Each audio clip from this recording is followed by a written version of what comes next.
நம் தேவனாகிய இயேசு கிறிஸ்துவினால் உங்களுக்கு கிருபையும் சமாதானமும் சந்தோஷமும் உண்டாவதாக. நேற்றைக்கு இந்த மாதத்துல தேவன் அருளி செய்த வார்த்தையாகிய கிருபையின் காலத்தை குறித்து பார்த்தோம். அந்தப்படியாக ஆண்டவராகிய இயேசு கிறிஸ்துவிலிருந்து இந்த கிருபையின் காலம் தொடங்கி இருக்குங்கிறதையும் புரிந்து கொண்டோம். இதிலிருந்து நமக்கு ஒரு கேள்வி வரலாம். ஆண்டவராகிய இயேசு கிறிஸ்துவுக்கு முன்பாக கிருபை கொடுக்கப்பட்டிருந்ததா? அப்படி கொடுக்கப்பட்டிருந்தா அவர் மூலமாக நாம் இப்ப பெற்றுக்கொண்ட கிருபை என்னது என்றெல்லாம் நமக்கு தோணலாம். அதற்குரிய விடைய இன்றைக்கு ஒரு தலைப்பின் கீழாக பார்க்க போறோம். அந்த தலைப்பானது கிருபையின் மேல் கிருபை. இந்த தலைப்புக்கு நாம போகிறதுக்கு முன்பாக ஆண்டவராகிய இயேசு கிறிஸ்துவுக்கு முன்பாக கிருபை கொடுக்கப்பட்டிருந்ததாங்கிற கேள்விக்கு விடைய பார்க்கலாம். ஆண்டவராகிய இயேசு கிறிஸ்துவுக்கு முன்பாக சொல்லப்படும் போது அது நமக்கு பழைய ஏற்பாடு புஸ்தகங்களை குறிக்கிறதாக இருக்கு. அப்படியாக பழைய ஏற்பாடு புஸ்தகத்துல முதன்முறையாக கிருபைங்கிற வார்த்தை ஆதியாகமம் 6வது அதிகாரம் 8வது வசனத்துல கொடுக்கப்பட்டிருக்கு. நோவாவுக்கோ கர்த்தருடைய கண்களில் கிருபை கிடைத்தது. இந்த வசனத்திலே முதன்முறையாக கிருபைங்கிற வார்த்தை இடம்பெறுது. அப்படியாக நோவாவுக்கு மாத்திரம் இல்ல, அவருக்கு பிற்பாடு வந்த அநேக தேவ மனிதர்களுக்கு தேவனுடைய கண்கள்ல கிருபை கிடைச்சிருக்கு. அது மாத்திரம் இல்லாம கிருபைங்கிறது தேவனுடைய குணாம்சமாக இருக்கு. சங்கீதம் 145வது அதிகாரம் 8வது வசனம் கர்த்தரை இப்படியாக விவரிக்குது. கர்த்தர் இரக்கமும் மன உருக்கமும் நீடிய சாந்தமும் மிகுந்த கிருபையும் உள்ளவர். கர்த்தர் மிகுந்த கிருபையுள்ளவராகவே இருக்காருங்கிறத இந்த வசனம் நமக்கு தெளிவுபட காண்பிக்குது.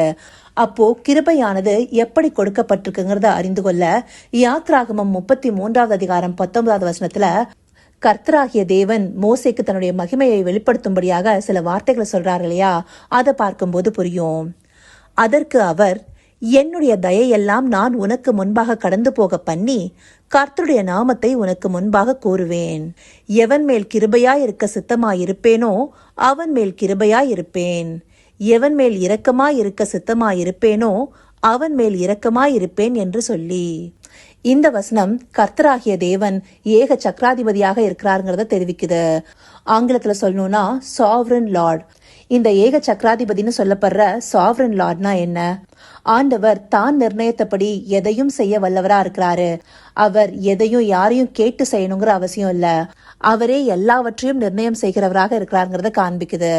எவன் மேல் கிருபையா இருக்க சித்தமா இருப்பேனோ அவன் மேல் கிருபையா இருப்பேன்னு சொல்லியிருக்கிறாரு. அப்போ கர்த்தராகிய தேவன் கிருபைய தனக்கு சித்தமா இருக்கிறவங்களுக்கு காண்பிக்கிறவராக இருக்கிறாரு.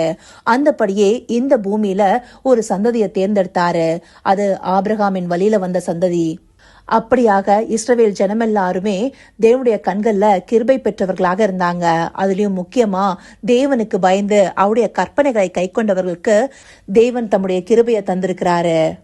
அந்தபடியாக கிறிஸ்துவுக்கு முன்பாக கர்த்தராகிய தேவன் தன்னுடைய சித்தத்தின்படி கிருபையை காண்பிச்சிருக்கிறாரு. இப்போ நம்முடைய தலைப்புக்கு வருவோம். கிருபையின் மேல் கிருபை. ஆண்டவராகிய இயேசு கிறிஸ்துவுக்கு பிற்பாடு நாம கிருபையின் மேல கிருபை பெற்றிருக்கிறோம்னு சொல்லிட்டு வேத வசனம் நமக்கு தெளிவாக காண்பிக்குது. யோவான் 1 அதிகாரம் 16வது வசனத்தை எடுத்துட்டோம்னா, அவருடைய பரிபூர்ணத்தினால் நாம் எல்லாரும் கிருபையின் மேல் கிருபை பெற்றோம். இந்த வசனத்திற்கு அடுத்தபடியா இருக்கிற 17வது வசனத்தை பார்த்தோம்னா, எப்படி எனில் நியாயப்பிரமாணம் மோசேயின் மூலமாய் கொடுக்கப்பட்டது, கிருபையும் சத்தியமும் இயேசு கிறிஸ்துவின் மூலமாய் உண்டாயின. இங்க சொல்லப்பட்டபடி ஆண்டவராகிய இயேசு கிறிஸ்து கிருபைனாலும் சத்தியத்தினாலும் நிறைந்தவராக வந்து நமக்கு அவருடைய பரிபூர்ணத்தின் மூலமாக கிருபையின் மேல் கிருபையை கொடுத்திருக்கிறாரு. அது யாருக்கெல்லாம் கொடுக்கப்பட்டிருக்குங்கிறத தீத்து 2வது அதிகாரம் 11வது வசனத்துல பார்த்தோம்னா, ஏனெனில் எல்லா மனுஷருக்கும் ரட்சிப்பை அளிக்கத்தக்க தேவ கிருபையானது பிரசன்னமாகி. இந்த வசனம் நமக்கு ஒரு விஷயத்தை தெளிவா உணர்த்துது. கிருபையானது எல்லா மனுஷருக்குமே ரட்சிப்பை அளிக்கத்தக்கதாக கொடுக்கப்பட்டிருக்கு. அந்தபடியாக ஆண்டவராகிய இயேசு கிறிஸ்துவின் பரிபூர்ணத்தின் மூலமாக தேவ கிருபையானது எல்லோருக்குமே கொடுக்கப்பட்டிருக்கு. அப்போ அது கொடுக்கப்பட்டிருக்குங்கிறத அறிந்து கொள்ளவும் பெற்றுக்கொள்ளவும் வேணும். அதை பெற்றுக்கொள்வதற்கு நமக்கு என்ன வேணும்? விசுவாசம். அதனால்தான் எபேசியர் 2வது அதிகாரம் 8வது வசனத்துல கிருபையினாலே விசுவாசத்தை கொண்டு ரட்சிக்கப்பட்டீர்கள்னு சொல்லப்பட்டிருக்கு. இந்த கிருபைய தேவன் எப்படி உண்டு பண்ணாரு? எபேசியர் 1 அதிகாரம் 7வது வசனத்துல சொல்லப்பட்டிருக்கு, அவருடைய கிருபையின் ஐஸ்வர்யத்தின்படியே இவருடைய இரத்தத்தினாலே மன்னிப்பாகிய மீட்பு இவருக்குள் நமக்கு உண்டாயிருக்கிறது.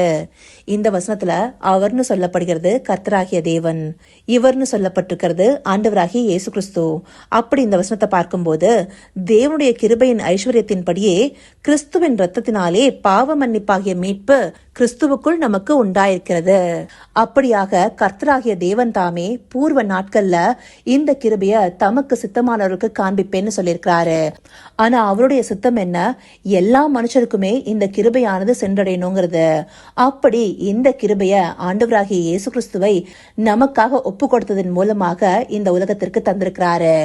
அவர் இந்த பூமியில மனிதனாக வாழ்ந்து நமக்காக எல்லாவற்றையும் செய்து முடித்து அவருடைய பரிபூர்ணத்தின் மூலமாக நாம கிருபையின் மேல் கிருபை பெற்றிருக்கிறோம்.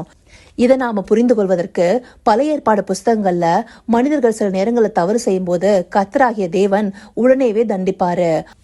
அவருடைய பாவங்களுக்கு வருஷந்தோறும் பலி செலுத்தப்படும்.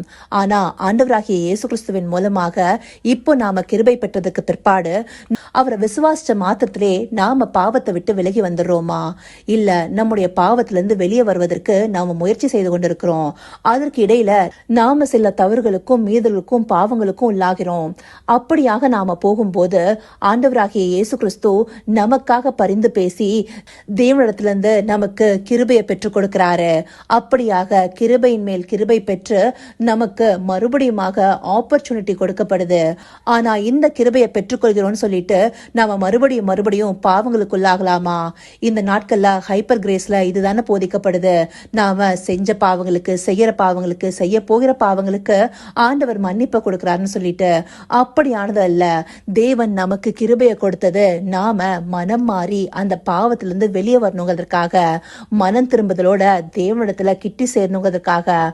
அப்படியாக நம்முடைய பாவங்களுக்கு மன்னிப்பை கேட்டு பரிந்துரை செய்கிற தேவன் மூலமாக நாம கிருபையின் மேல கிருபையை பெற்றுக்கொண்டு பாவம் செய்யாதவர்களாக இருக்கணும்.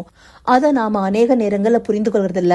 கிறிஸ்துவின் மூலமாக நாம கிருபையின் மேல கிருபை பெற்று நாம செய்கிற தவறுகளுக்கும் பாவங்களுக்கும் மீறுதல்களுக்கும் நாம உடனே தண்டனை பெற்றுக்கொள்ளாம இருக்கிறோம்.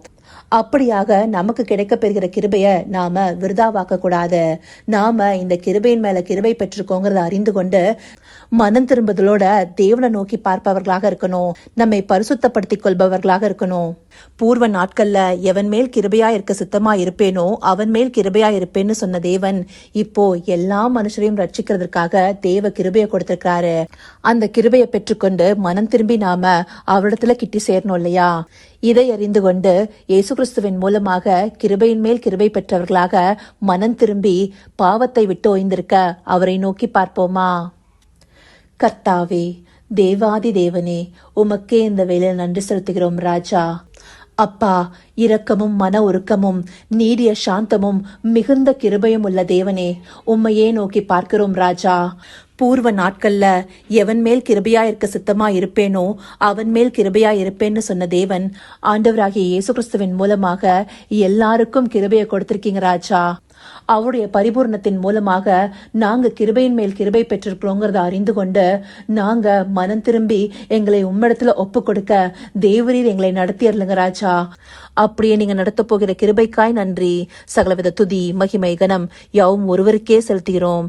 இயேசு கிறிஸ்துவின் மூலமாய் வேண்டிக் கொள்கிறேன் பிதாவே. ஆமேன், ஆமேன்.